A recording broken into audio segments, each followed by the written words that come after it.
আজ অনেক দিন পরে বের হলাম।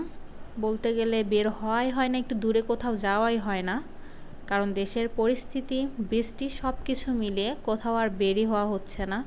তো হ্যালো এভরিওয়ান, আসসালামু আলাইকুম। আশা করি সবাই ভালো আছেন। আলহামদুলিল্লাহ আমিও খুব ভালো আছি। বৃষ্টি বিনার পেজ থেকে নতুন একটি ব্লগ শেয়ার করছি।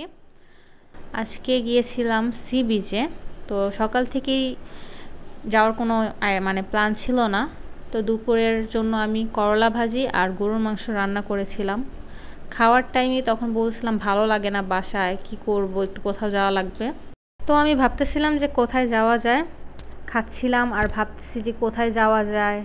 আর বিশেষ করে আমি যেহেতু চিটাগাং থাকি, আমরা চিটাগাংয়ের মানুষ সবাই জানি চিটাগাংয়ে যে পরিমাণে ঘোরার মতো প্লেস আছে, এটা আমার কাছে মনে হয় না অন্য কোথাও আছে। আর চিটাগাংয়ে এতটাই ভালো লাগে আমার কাছে, ঢাকার চেয়ে আমার প্রচুর পরিমাণে চিটাগাং ভালো লাগে, কারণ রাস্তায় তেমন একটা জ্যাম নাই, পরিবেশটাও ভালো, আমার কাছে সব মিলে খুব ভালো লাগে।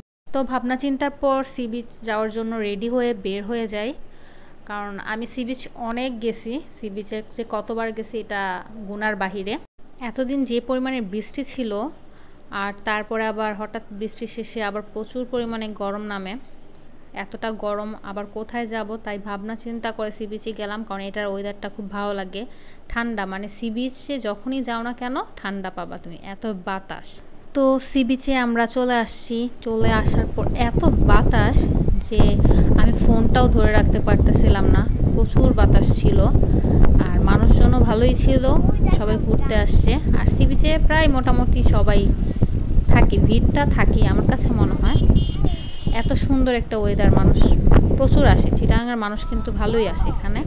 সি বিচ আসছি আর পেঁয়াজু আর ফুচকা খাবো না সেটা তো হয় না। এই মুচমুচে পেঁয়াজুগুলো তো সি বিচের জন্য একদম বিখ্যাত।